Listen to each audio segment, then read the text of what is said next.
श्री स्वामी समर्थ। माझ्या सगळ्या गोडताईंचं, मैत्रिणींचं आणि स्वामी भक्तांचं माझ्या या यूट्यूब चॅनलमध्ये मनापासून स्वागत आहे।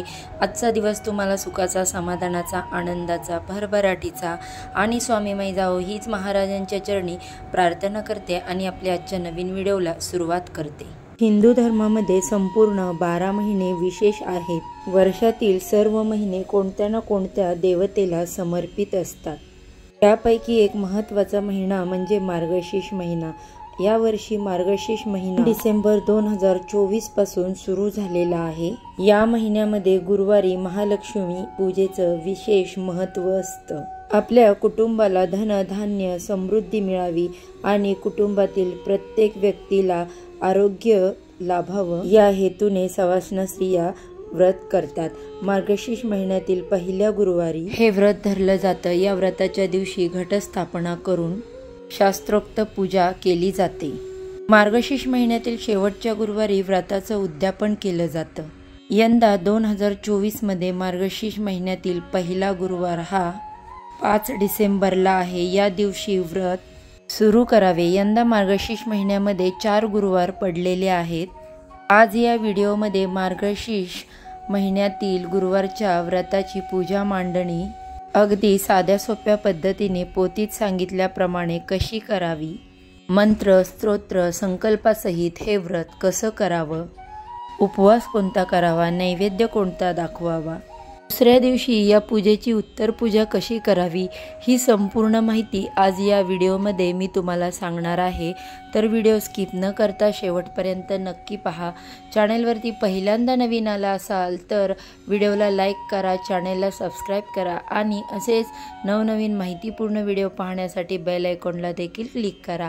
जेव्हा पण मी माझ्या चॅनलवरती नवीन व्हिडिओ अपलोड करेल तेव्हा त्याचे नोटिफिकेशन अगदी सहजपणे तुमच्यापर्यंत पोहोचेल आणि तुम्ही एक पण व्हिडिओ मिस करणार नाही। यंदा 5 डिसेंबर 2024 रोजी पहिला गुरुवार आलेला आहे। या दिवशी या व्रताचा संकल्प करून आपल्याला या व्रताची सुरुवात करायची आहे। तिथे तुम्ही पूजा मांडणी करणार आहात ती जागा तुम्हाला गोमूत्र शिंपडून स्वच्छ पुसून घ्यायची आहे। त्यानंतर त्यावरती रांगोळीने स्वस्तिक काढायचं आणि त्यावर चौरंग ठेवायचा। चौरंगावरती लाल किंवा पिवळ्या रंगाचं वस्त्र अंतरायचं। चौरंगावर सर्वप्रथम भगवान श्री हरी विष्णूंचा फोटो जर तुमच्याकडे असेल तर तो ठेवायचा आहे। तुमच्याकडे फोटो नसेल तर बाळकृष्णांची मूर्ती या पूजेमध्ये ठेवली तरी देखील चालेल। चौरंगासमोर आपल्याला छोटीशी रांगोळी काढायची आहे आणि हे झाल्यानंतर सर्व आपल्याला पूजेला सुरुवात करायची आहे। पूजा मांडणीसाठी लागणारं सर्व साहित्य जे आहे ते आपल्या जवळ ठेवायचं, कारण पूजा मांडणी करताना आपल्याला सारखं उठावं लागणार नाही। आता पूजेमध्ये काय काय साहित्य लागतं ते मी तुम्हाला अगोदर सांगते। यासाठी आपल्याला 5 झाडांची पालवी लागते, त्याला 5 पालवी असे म्हणतात। जर ही 5 पालवी तुम्हाला नाही भेटली तर तुम्ही नागवेलीची पानं घेऊ शकता। त्यानंतर तुम्हाला एक पाण्याने भरलेला कलश, त्यानंतर श्रीफळ, हळदी कुंकू, अक्षदा, फुलं, धूप, अगरबत्ती, तुमच्या देवाऱ्यामध्ये असलेले लक्ष्मी मातेची मूर्ती, गणपती बाप्पांची मूर्ती, विड्याची पानं, पंचामृत, तसेच शुद्ध गाईचे तूप घालून एक फुलवात घालून निरांजन तयार करून घ्यायचे आहे। अभिषेक करण्यासाठी स्वच्छ पाणी घ्यायचं आहे। त्याचबरोबर मार्गशीर्ष गुरुवारमध्ये तुम्हाला कोणत्याही गुरुवारी देवीची ओटी भरायची असते। तुम्ही प्रत्येक गुरुवारी देखील ओटी भरू शकता। तर हे ओटीचं साहित्य देखील तुम्हाला जवळ ठेवायचं आहे। त्यानंतर महालक्ष्मी व्रतामध्ये आपण जे महालक्ष्मी महात्म्याची पठण करतो, जी पोथी असते ती देखील आपल्याला घ्यायची आहे। त्यानंतर हे सगळं साहित्य एकत्र घेतल्यावर आपल्याला पूजेला सुरुवात करायची आहे। बघा, कोणत्याही पूजेची सुरुवात ही अग्नीच्या साक्षीने केली जाते, त्यामुळे सर्वात प्रथम आपल्याला निरंजन प्रज्वलित करायची आहे किंवा आपण जी पूजेमध्ये समई घेतलेली आहे ती समई प्रज्वलित करायची आहे। या पूजेमध्ये आपल्याला एक दिवा असा मोठा घ्यायचा आहे की तो अखंड दिवसभर चालू राहील। सर्वप्रथम आपल्याला त्या दिव्याचं पूजन करून घ्यायचं आहे। तुम्ही सकाळीच पूजा केली तरी दिवसभर आणि रात्रभर हा दिवा सुरू असावा। त्यानंतर आपल्याला दिव्याचं पूजन करून घ्यायचं आहे। त्यासाठी दिव्याला हळदी कुंकू अर्पण करायचं, अक्षदा अर्पण करायच्या, एखादं फूल अर्पण करायचं। दिव्याचं पूजन झाल्यानंतर आपल्याला आचमन करायचं आहे। यासाठी आपल्याला एक तामण घ्यायचं आहे। आचमन करत असताना डाव्या हाताने उजव्या हातावर तुम्हाला पाणी घ्यायचं आहे आणि त्यावेळेस आपल्याला श्रीकृष्णांची 5 नावे घेऊन आचमन करायचं आहे। ओम कृष्णाय नमः, ओम नारायणाय नमः, ओम माधवाय नमः, ओम विष्णवे नमः। 5 नावे घेऊन झाल्यानंतर शेवटच्या वेळेस तुम्हाला पाणी जे आहे त्या हातावरचं तामणात सोडायचं। अशा प्रकारे तुम्हाला आचमन करायचं आहे। आचमन झाल्यानंतर या व्रतासाठी तुम्हाला संकल्प करायचा आहे। संकल्पासाठी तुम्हाला एक फूल उजव्या हातामध्ये घ्यायचं आहे। त्यानंतर डाव्या हाताने 2 पळ्या पाणी त्या फुलावरती टाकायचं आहे। त्यानंतर त्याच्यावरती हळदी कुंकू अक्षदा अर्पण करायच्या आहे आणि या व्रताचा संकल्प करायचा। संकल्पाशिवाय कोणतीही पूजा पूर्ण होत नाही। संकल्पामुळे तुम्ही त्या सेवेशी बांधले जाता आणि संकल्पामुळे ही जी पूजा आहे किंवा व्रत आहे ती देवी आपल्याकडून पूर्ण करून घेत असते। संकल्प करत असताना तुम्हाला तुमचं नाव, गोत्र, वेळ, तारीख सगळं सांगायचं असतं। मी माझ्या कुटुंबाच्या सुख समृद्धीसाठी, आयुष्यासाठी तसेच धनसंपत्तीसाठी हे व्रत मनोभावे करत आहे। हे व्रत माझ्याकडून पूर्ण करून घ्या असे मातेला आपल्याला हात जोडून विनंती करायची आणि त्यानंतर तो संकल्प तुम्हाला तामणामध्ये सोडायचा आहे। हा संकल्पातील जे पाणी आहे ते तुम्ही तुळशीला सोडून इतर कोणत्याही झाडाला टाकायचा। संकल्प झाल्यानंतर सर्वप्रथम जी पूजा केली जाते ती गणपती बाप्पांची। आता तुमच्या देवाऱ्यामध्ये जे गणपती बाप्पा असतील त्यांचा तुम्हाला विधिवत अभिषेक आणि पूजा करून घ्यायची। पहिल्या गुरुवारी तुम्ही तुमच्या देवघरामधील मूर्ती ठेवली असेल तर 4ही गुरुवार तुम्हाला मूर्तीच ठेवायची आहे आणि जर तुम्ही सुपारी ठेवली असेल तर सुपारीच तुम्हाला पूजेमध्ये ठेवायचे, यामध्ये कोणताही बदल करायचा नाही। व्रताच्या दिवशी मन आपल्याला शांत आणि स्थिर ठेवायचं आहे। व्रताच्या दिवशी घरामध्ये चिडचिड करून हे व्रत केले तर त्या व्रताची फलश्रुती तुम्हाला मिळत नसते। त्यामुळे घरातील वातावरण हे प्रसन्न असावे। आता बाप्पांची विधिवत पूजा झाल्यानंतर आपल्याला बाप्पांची स्थापना करायची आहे। त्यासाठी 2 जोड विड्यांची पानं घ्यायची आहे आणि त्या पानांवरती बाप्पांची स्थापना आपल्याला करायची आहे। बाप्पांची प्रतिष्ठापना झाल्यानंतर त्यांचं विधिवत पूजन करायचं आहे। त्यांना गंध, पुष्प, अक्षदा अर्पण करायचे आहेत आणि धूप ओवाळून घ्यायचं आहे। गणपती बाप्पांचं पूजन झाल्यानंतर आपल्याला कलश स्थापना करायची असते।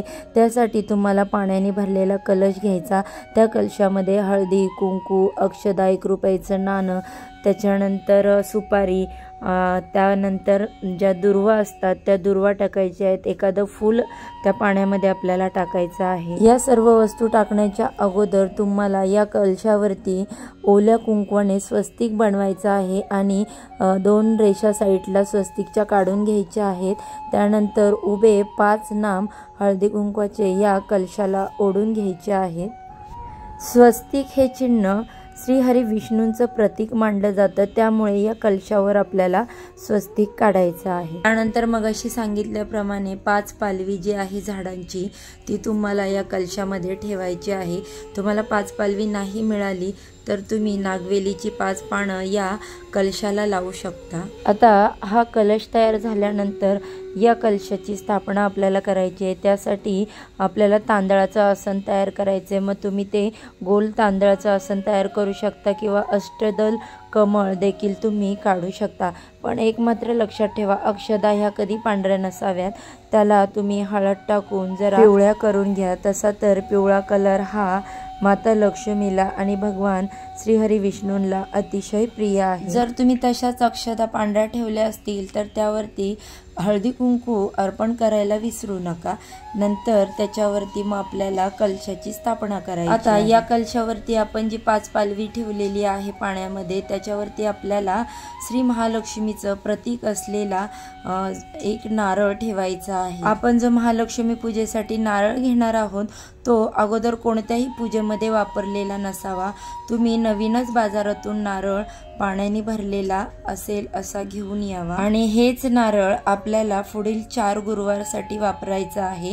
नारळ आपल्याला बदलायचं नाही। कलश प्रस्थापित केल्यानंतर जर तुमच्या देवाऱ्यामध्ये महालक्ष्मीची मूर्ती असेल तर ती मूर्ती देखील तुम्हाला या पूजेमध्ये ठेवायची आहे। मूर्ती नसेल तर नाही घेतली तरी देखील चालेल, पण ज्यांच्याकडे आहे त्यांनी मूर्ती घ्यायची आहे आणि त्या मूर्तीवरती श्री सूक्ताचं पठण करत अभिषेक आपल्याला करायचा आहे।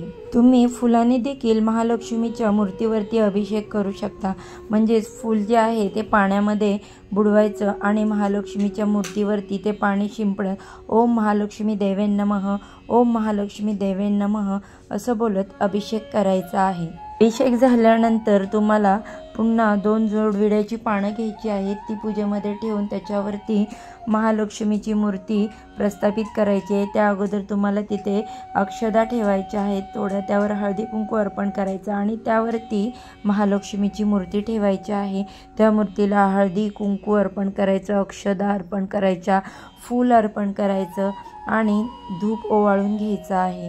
त्यानंतर लक्ष्मी मातेचं विधिवत पूजन झाल्यानंतर तुमच्या घरामध्ये जर श्रीयंत्र असेल तर महालक्ष्मीच्या शेजारी तुम्ही श्रीयंत्राची स्थापना करायची आहे।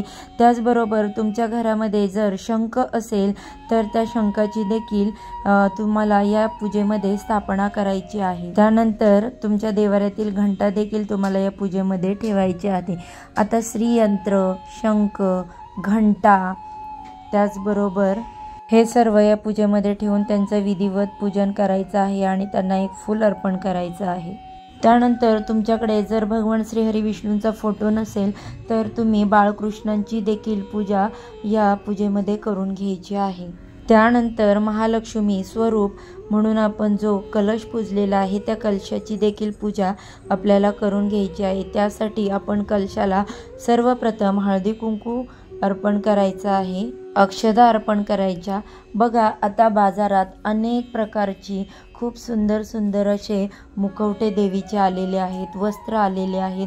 तुम्ही तुमच्या इच्छेनुसार, तुमच्या परिस्थितीनुसार या पूजेमध्ये महालक्ष्मीचं रूप सजवू देखील शकता। तेच सांगितल्याप्रमाणे अगदी साध्या सुध्या पद्धतीने तुम्ही जर पूजा केली तर देखील ती पूजा देवीपर्यंत सहज पोचते। बघा आता आपण जो कलश प्रस्थापित केलेला आहे त्याला तुम्हाला एखादं फूल अर्पण करून घ्यायचं आहे किंवा गजरा किंवा एखादी वेणी घालायची आहे आणि अशा प्रकारे पूजा करून झाल्यानंतर या पूजेमध्ये सगळ्यात महत्त्वाची जी गोष्ट आपल्याला ठेवायची आहे ती म्हणजे गुरुवारच्या व्रताची महालक्ष्मी महात्म्याची जी पोथी आहे ती तुम्हाला ठेवायची आहे।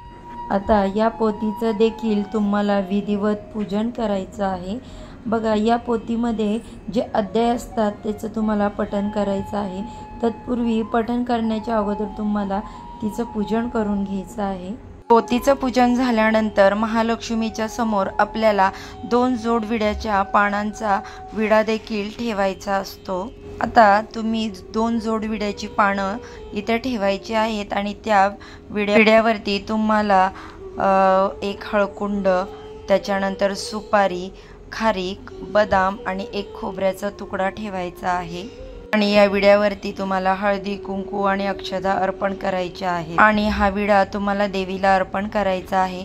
सर्व पूजा सुरू असताना तुम्हाला नामस्मरण करायचं आहे, नाहीतर बघा तुमच्या डोक्यामध्ये काही वेगळेच विचार असतील आणि तुम्ही पूजा मांडणी करताय तर असं अजिबात करू नका। ओम श्री महालक्ष्मी नमः, ओम श्री महालक्ष्मी नमः असं म्हणत म्हणत तुम्हाला पूजा मांडणी करायची आहे। एक एक वस्तू आपल्याला देवीला अर्पण करायची आहे। विडा अर्पण करून झाल्यानंतर घरामध्ये असलेला दूध साखरेचा नैवेद्य तुम्हाला देवीला अर्पण करायचा आहे।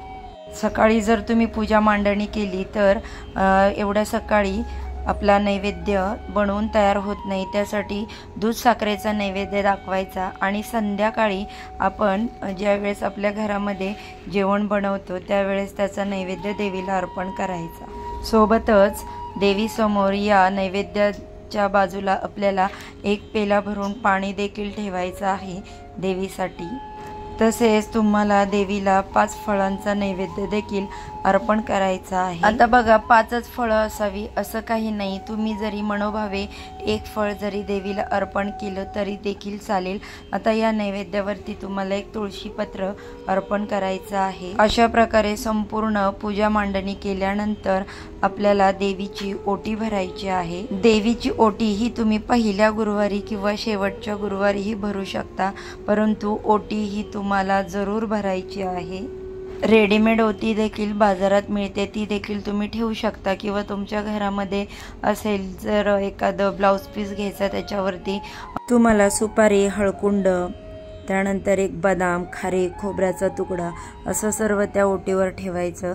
त्या ओटीवरती हळदी कुंकू अर्पण करायचं आणि मनोभावे ही ओटी देवीला अर्पण करायची। त्याचबरोबर त्याच्यावर 7 मुठी किंवा 5 मुठी तांदूळ देखील तुम्हाला ठेवायचे आहे। अशी ही पूजा मांडणी केल्यानंतर धूप दीप ओवाळून तुम्ही सकाळी देवीची आरती करू शकता। संध्याकाळी 3 संजेच्या वेळेला या पोथीचा पठण करायचं आहे। पोथीचं पठण करून झाल्यानंतर आपल्या घरामध्ये जो काही नैवेद्य तयार झालेला आहे तो नैवेद्य आपण देवीला अर्पण करायचा आहे। बघा आता आपण मागच्या व्हिडिओमध्ये बघितल्याप्रमाणे आपल्याला कांदा लसूण ही वर्ज करायचा आहे आणि ज्या काही 2 भाज्या आहेत त्या भाज्या सोडून आपण कोणत्याही भाज्या बनवून पूर्ण जेवण, डाळ, भात, चपाती देवीला अर्पण करू शकता। त्याचमध्ये एक महत्त्वाची नैवेद्य म्हणजे देवीला खीर अर्पण करायची आहे। कोणतेही खीर तुम्ही अर्पण करू शकता, तांदळाची, रव्याची किंवा शेवयाची, परंतु जर तुम्हाला शक्य झालं तर मखाण्याची खीर देवीला नैवेद्य म्हणून अर्पण करा, कारण मखाणा हा कमलगट्ट्याच्या बीपासून बनलेला असतो आणि तो माता लक्ष्मीला अतिशय प्रिय आहे। तर अशा प्रकारे जर तुम्ही मनोभावे देवीची पूजा आरती केली, पोथी पठण केले तर तुम्हाला नक्कीच महालक्ष्मी देवीचे आशीर्वाद प्राप्त होतील। तुमच्या घरावर, तुमच्या मुलाबाळांवरती, तुमच्या पतीवरती महालक्ष्मी देवीची अखंड कृपा राहील। चला तर मग आजचा व्हिडिओ कसा वाटला, तुम्हाला आवडला असेल तर पटकन व्हिडिओला लाईक करा, चॅनलला सबस्क्राईब करा आणि असेच नवनवीन माहितीपूर्ण व्हिडिओ पाहण्यासाठी बेल आयकॉन देखील क्लिक करा। झालेली सेवा महालक्ष्मी मातेच्या चरणी अर्पण करते आणि आजचा व्हिडिओ इथेच संपवते। सर्वांना श्री स्वामी समर्थ। जय जय स्वामी समर्थ।